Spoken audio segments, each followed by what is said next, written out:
আপুনি পকী ঘৰ বনাইছে নেকি? আপুনি পকী ঘৰত টাইলছ লগাব বিচাৰিছে নেকি? নমস্কাৰ, মই আবু বকৰ সিদ্দিক। আপোনালোকে চাবলৈ আৰম্ভ কৰিছে মাতৃভূমি নিউজ। আজি কোনো প্ৰতিবেদন লৈ আপোনালোকৰ মাজত অহা নাই। আজি এক এনে ধৰণৰ উন্নত মানদণ্ডৰ দোকানত মই উপস্থিত আছোঁ।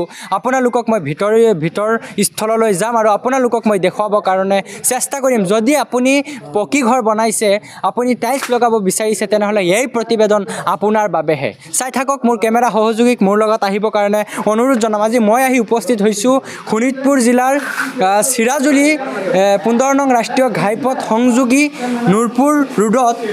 নুৰপুৰ ৰোড চিৰাজুলিৰ পৰা আধা কিলোমিটাৰ ভিতৰত নুৰপুৰ ৰোডত এনেধৰণৰ এক উন্নত মানদণ্ডৰ দোকান ইতিমধ্যে মুকলি কৰা হৈছে। মই এইখিনি ঠাইত উপস্থিত আছোঁ আৰু আপোনালোকক মই পোনে পোনে এই দোকানৰ কিয় আচলতে এই দোকানখন মুকলি কৰা হৈছে এই বস্তুবোৰ আপোনালোকক অৱগত কৰাম।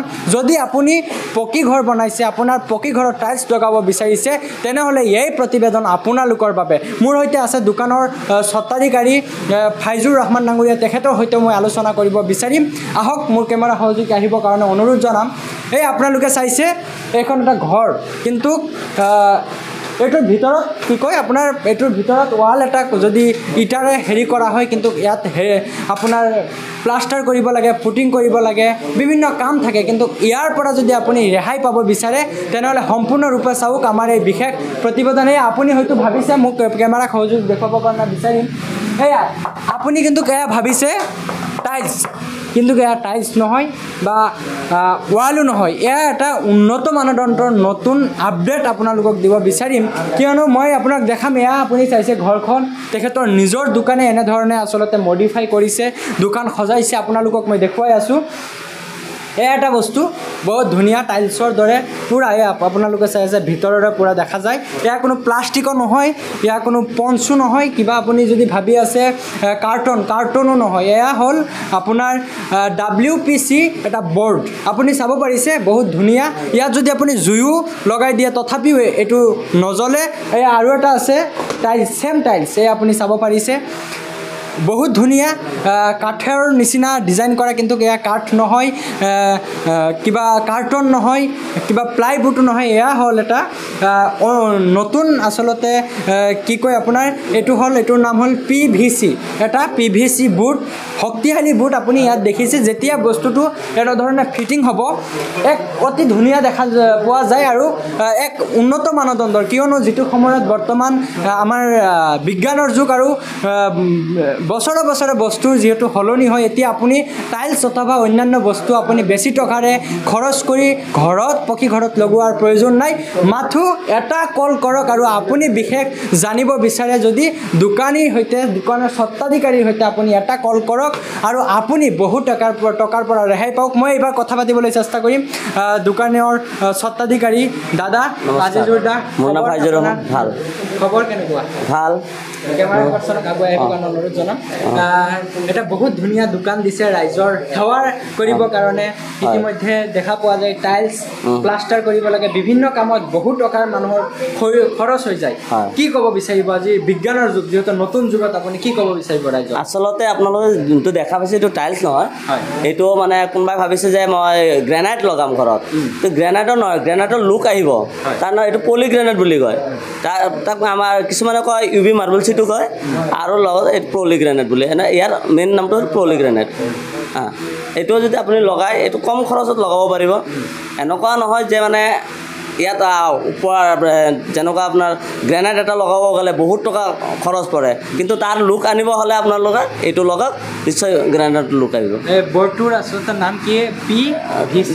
এইটো PVC নহয়, এইটো UV মাৰ্বল চিট বা আপোনাৰ পলি গ্ৰেনাইট। আপোনালোকে চাব পাৰিছে টাইলছ নহয়, কিন্তু কিবা এটা চাউণ্ড হৈ আছে, কিবা এটা পৰা মানে চাউণ্ড হৈ আছে, কিন্তু কেনেকুৱা লাগিছে, বহুত এটা সুন্দৰ। আৰু মানুহে ভাবিব যে এইটো কেইদিন পিছত নষ্ট হৈ যাব। এই বিষয়টো এইটো একো নহ'লে আপুনি জুই জ্বলাই দিলেও নুপুৰে, বা কিবা এটা লেতেৰা লাগিলে আপুনি হেৰি কাপোৰেৰে মুচি দিব পাৰিব।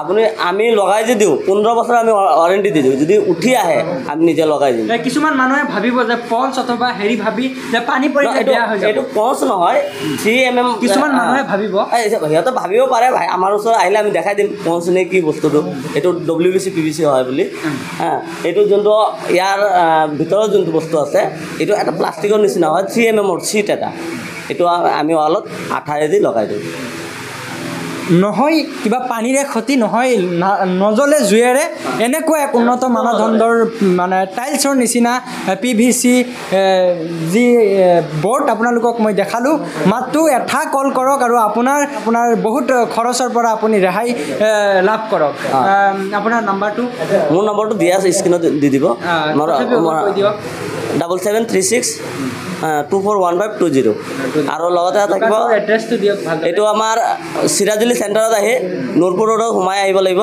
হাফ কিলোমিটাৰমান নহয় তাৰো অলপ কম আছে লগতে ৰাস্তাৰ হেৰি সোঁ ছাইডত পাব দোকানটো আৰবিক এণ্টাৰপ্ৰাইজ বুলি লিখা আছে মোৰ নিজৰ লগো দিয়া আছে মাজত পাব তাতে ধন্যবাদ কলি উদ্বোধন অনুষ্ঠানত অসমৰ জনপ্ৰিয় ইউটিউবাৰ আজিজুৰ ৰহমান ডাঙৰীয়াও তেখেত নিজে উদ্বোধক আছিল তেখেতেও ভিডিঅ' উপস্থাপন কৰিছে আৰু তেখেতো ইয়াত আছে তেখেতৰ সৈতে আমি আলোচনা কৰিব বিচাৰিম দাদা খবৰ কেনেকুৱা খবৰ ভাল আৰু ইয়াত আহি আচৰিত পাইছোঁ যে ইমান ভিতৰুৱা অঞ্চলত ইমান উন্নত আগতে আমি এইবিলাক ভিডিঅ' চহৰ অঞ্চলত কৰিছিলোঁ এনেকৈ যদি কোনোবাই মানে ভিডিঅ' কৰিব মাতিছে মানে হোম ডেকৰ তেওঁলোকে চহৰতে বেছি দেখুৱাইছিলে কিন্তু এতিয়া লাহে লাহে যিটো আশা কৰিছিলোঁ মনে মনে এইটোৱে বাস্তৱ হ'ল এতিয়া গাঁৱতো আহি গৈছে এতিয়া গাঁৱত এনেকৈ এখন দোকানো হৈ গৈছে য'ৰ পৰা মানে ৰাইজে নি পেলাই এনেধৰণৰ সামগ্ৰীৰে হোম ডেকৰ কৰিব পাৰিব নিজৰ ইচ্ছামতে খালি চহৰীয়াসকলে কিয় পাৰিব আমি গাঁৱলীয়াই কি কৰিছোঁ আমি পাৰিম গতিকে মানে আচৰিত লাগিছে যে টাইলছতকৈ ইয়াৰ ব্যৱহাৰটো মানে বেছি উন্নত ইয়াৰ গুণটো আৰু বেছি উন্নত ইয়াত ঘূণেও নাখায় পোকে নধৰেও তাৰপিছত মানে জুইত নুপুৰে আৰু এইটো এনেকুৱা ধৰণৰ এটা বস্তু মানে ইমান মানে মানদণ্ড ভাল সেইকাৰণে ভাবোঁ যে টাইলছৰ ব্যৱহাৰ দিন শেষ আৰু এইবিলাক এতিয়া বজাৰ দখল কৰি দিছে গতিকে এই বজাৰ দখল কৰিছে যেতিয়া আমি গোটেই মানে গাঁৱত প্ৰত্যেকৰ ঘৰে ঘৰে দখল হ'ব লাগে